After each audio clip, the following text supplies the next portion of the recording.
Want to welcome everybody back to the Phresh Phix Boss Presents. I'm your host Landry Dunn, and I'm here with Jecorey Arthur, aka 1200, aka Mr. Arthur, aka Professor Arthur, man of many names but one purpose. How you feeling today, man? I'm feeling enlightened. I'm feeling hopeful about everything happening right now in this moment and what it looks like for the future.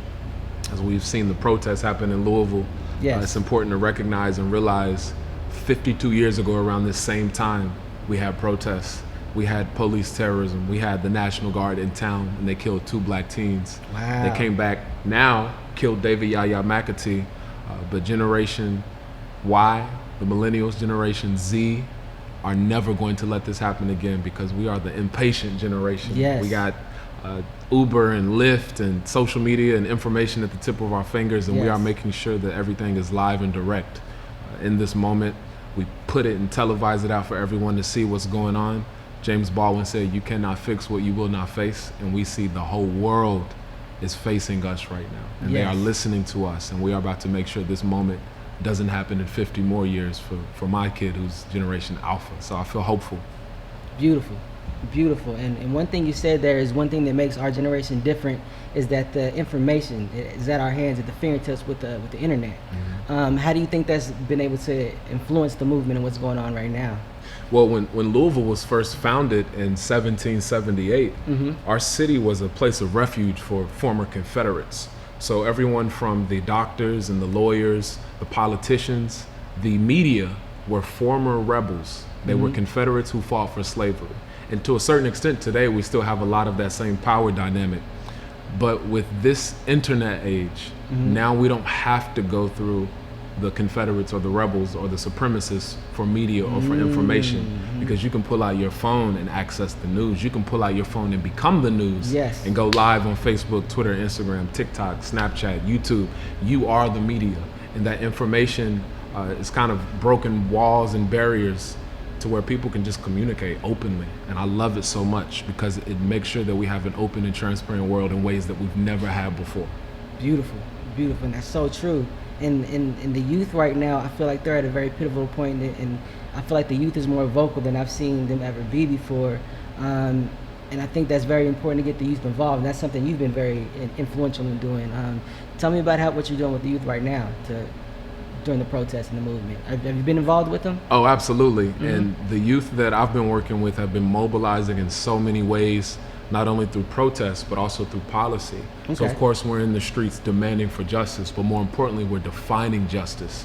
So we got Kenneth Walker's 911 call released. We got Kenneth Walker's charges dropped. We got Breonna's law passed, banning no-knock warrants and making it a requirement to wear your body cam when you go into someone's home and when you are in someone's home and leave someone's home. So our youth are just so intelligent and so incredible in doing the work that it takes to fight police terrorism, and even beyond police terrorism, fight poverty. Because as long as our neighborhoods are filled with poverty, they will be filled with crime.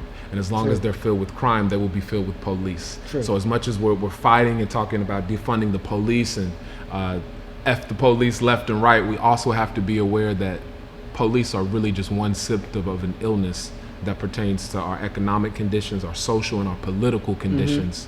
And we have to address poverty as well. Absolutely, because the police is law enforcement. They're the one enforcing the laws, and a lot of attention gets brought to them. But again, they're the one enforcing the laws. We need to begin with the ones that are making the laws and that are leading those police forces and leading to those enforcements. So one thing that I think this is a completely different subject. This is what you were talking about earlier again with the kids.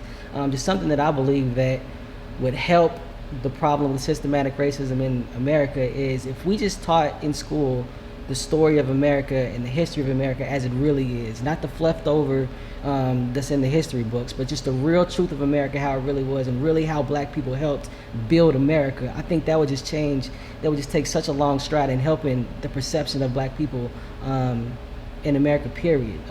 How do you feel about that? And that's why Juneteenth is so important. Yes. Because when I learned about the Declaration of Independence and I learned about America becoming free, 4th of July, 1776, what my teachers never told me was that while America was becoming free, we still had 500,000 people in bondage. My people, my ancestors, black people, descendants of slavery, who were in chains. And Juneteenth is not just a moment for celebration, because we know that we have such a rich culture. We know that every form of music that exists in this country, from blues to jazz to R&B to rock and roll to hip hop, started with enslaved black people singing on plantations Negro spirituals. Every genre of music in America derives from that. So the celebration is important, but beyond the celebration, we cannot forget the purpose of Juneteenth, which is liberation. And we also have to be very clear in some of the language that we use, because Abraham Lincoln didn't free slaves, he fired them. He opened up the possibility for us to be lynched all across the South. He opened up the possibility for us to experience famine. We had nothing. And if you look at the conditions of Black America today, it's hard to say that we have something. I mean, hell, even early 1900s in the Jim Crow era, when we had legal and illegal segregation and discrimination, you could go to predominantly Black neighborhoods in Louisville. You could sit in a restaurant and eat. You could go shop. You could experience entertainment. But how many places can you go and experience entertainment in the west end of Louisville today? How many places can you go and sit down and eat? How many places can you go and shop and get gifts for Christmas or a similar holiday or birthday? You really don't have any options. Right. So people ask me sometimes, have we progressed as a country, as Black people? And I always refer to a Malcolm X quote. It's my favorite quote. I'm probably gonna get it chiseled on my tombstone one day.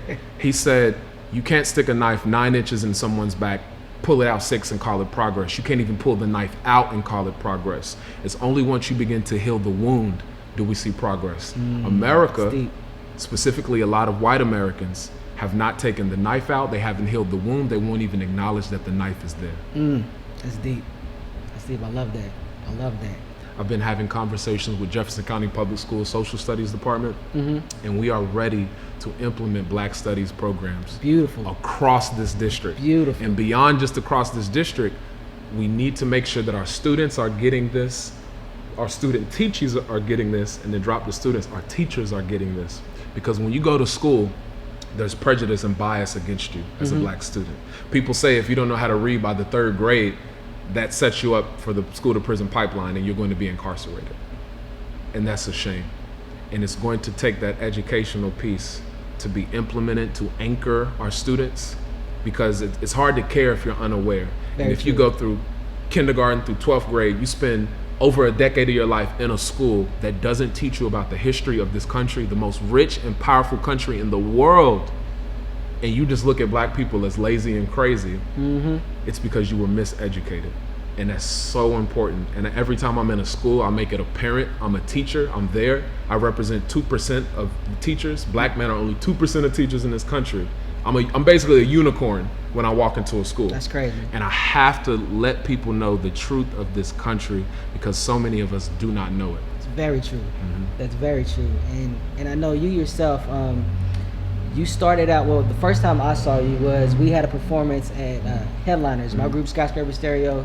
You was 1200, Jalen Rose, Jack Harlow, we all had a show at Headliners, and I saw you come on stage, and you came out with so much energy. You had a mannequin head on the microphone. There was a point of the show where you parted the crowd like the Red Sea and started a mosh pit in there, and that energy was infectious, and that's that same energy you brought to this stage, and there's no way you can watch a performance like that and not feel something, and that's very important, because a lot of people, they can write good words, but they don't know how to perform those good words, and I think part of that, what's going on now, is you were talking about defunding, and they're defunding a lot of the arts programs.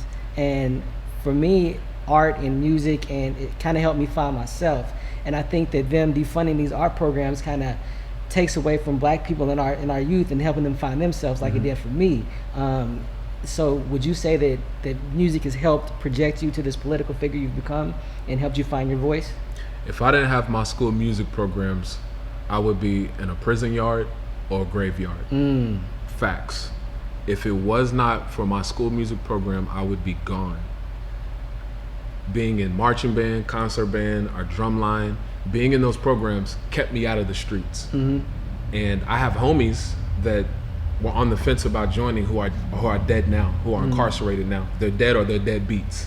So I'm in a position where I can, in a sense, return that favor as a teacher to students. Love that. Because my teacher saved my life. So Love now that. I feel it's a responsibility. I owe it to them. That's why I've never really gone hard with music, because I consider myself a teacher first. So every lyric, every performance is a teachable moment. When I rap, half of us live in poverty, never owned a piece of property.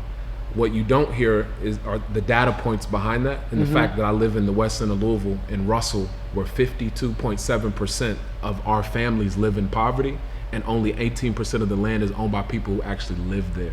So when I'm rapping it, I'm teaching it, and it's important to get that across, because as I said, when I go into schools, they ask if I'm a football player, they ask if I'm a basketball player, they ask if I'm a rapper, and sometimes they ask if I'm Black Panther.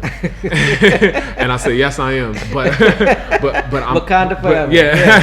But I'm a teacher, and I need you to understand that, because there's virtually no teachers. And what I love about your story is that you use music as a tool.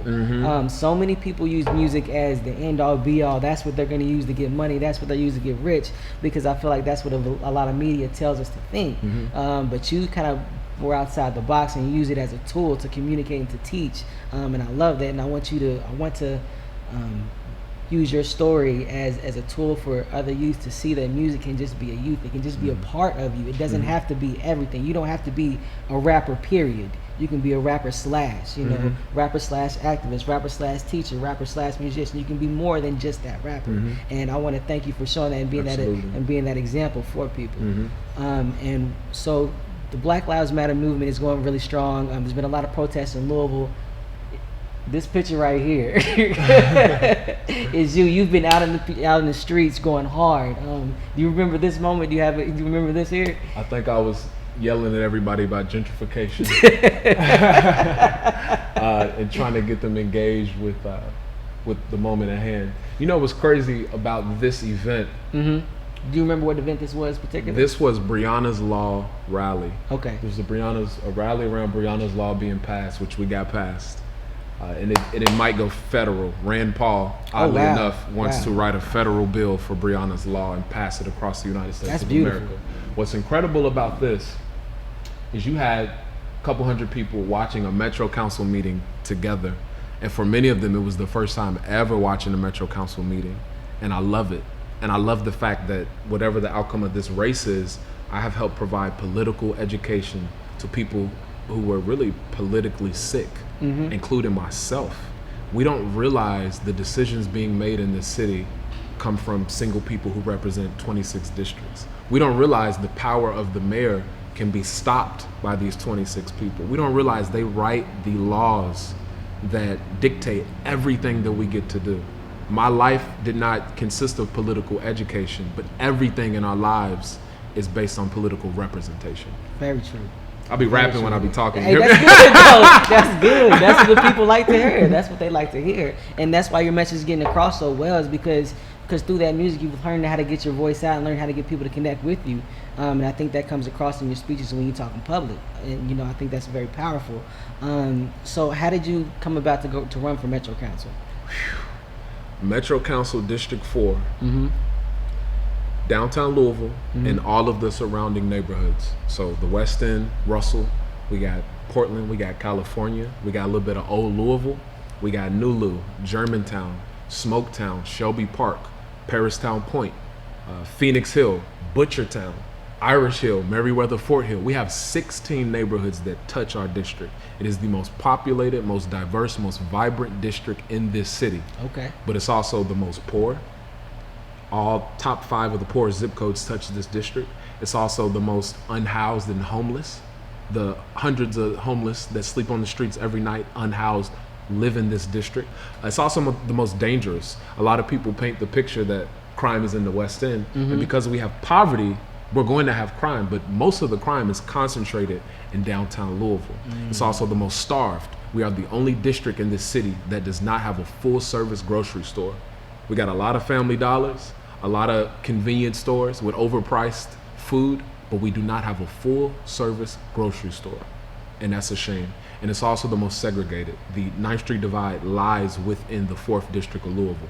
So if we can fix the 4th District, we can fix the city of Louisville. Wow, it's powerful. That's powerful. How has the reception been from the crowd when you've been out there and you've been campaigning? How's the reception been from you?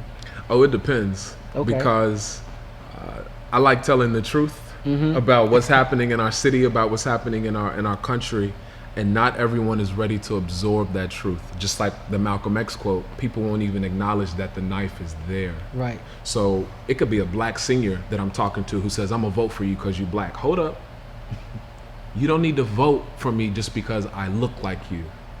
You need to vote for me because I live like you. I mean, I'm not a movement on my own. Everyone that I'm with is a leader. Right. We don't have a hierarchy in this world anymore.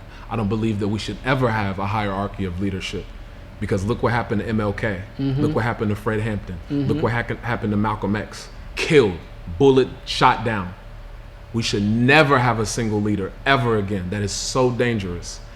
We all have to become leaders. We all have to become politically educated so that we can become politically liberated. Beautiful. Beautiful. There you go, rapping again. I love it. I'll be making this up as I go. We freestyle it up here. That's how you know you're real. It just comes off the top. But yeah, everything you're saying is powerful. And so every movement, I ask this question to everybody, every movement has phases and levels to it. What would you like to see the next level of this movement we have going on in Louisville right now? Reparations. As I said, we can talk about police all day long. Police are problematic, we know, because when the Louisville Police Department was founded in the 1820s in this city, it was created to maintain, patrol, and regulate the slave population. They were catching us, they were lynching us, they were kidnapping us, they were dumping us in the Ohio River. And if you fast forward 100 years after that, in the 1920s, we got our first black policeman, William Woods. And he was killed in the line of duty for mistaken identity by a white drug addict. And then you fast forward 100 years after that, say her name, we got Breonna Taylor being killed for really essentially the same type of situation. So we were getting killed by police and white supremacy in the 1820s during the slavery pandemic, in the 1920s during the Jim Crow legal segregation pandemic, and in the 2020s during the coronavirus pandemic. So we know that police are an issue, but what we have to come to terms with is that as long as we got poverty, we gonna have crime, and we're gonna have police. So out of this movement, as we demand for justice, we have to talk about reparations, because black people in this country are only 13% of the population, but we are 37% of prisons. Facts. We are 40% of the homeless population, 50% of homeless families, over half of the school suspensions and expulsions, and we have 2.6% of the wealth. And we always gonna be on the bottom of everything as long as we don't have any wealth, any ownership. Facts. Like all of our athletes and our entertainers and our rappers and our singers, even they don't even have ownership. They exist in a box of white acceptance.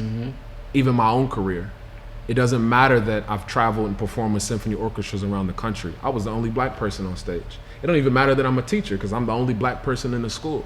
It doesn't matter that I got my master's degree at age 22, because where I'm from, Parkland, where Muhammad Ali was born and raised and that street raised him, the master's degree rate is 0%. So as long as our people ain't free, it doesn't matter what success I have. But we have to be careful with individual uplift, because it doesn't equal collective uplift. And we have to be about the collective. It's beautiful. Powerful, powerful words. I love it. I know I'm not the only one that'll be inspired by this. For other people that are watching and getting inspired by this conversation and want to learn more about you and want to help support your movement, how can they get involved? JecoreyArthur.com, JecoreyArthur. Beautiful. It's been a pleasure speaking with you. I'm going to wrap this up. We could talk all day Yeah, about yeah. this. We could talk all day, but I'm going to wrap this up. Corey Arthur. Yeah. It's been a Thank you. pleasure. Absolutely. It's been a pleasure. Absolutely. It's been a pleasure. Absolutely. Hey, Landry Dunn signing off for the Phresh Phix. Felix, I see you. Y'all have a good night.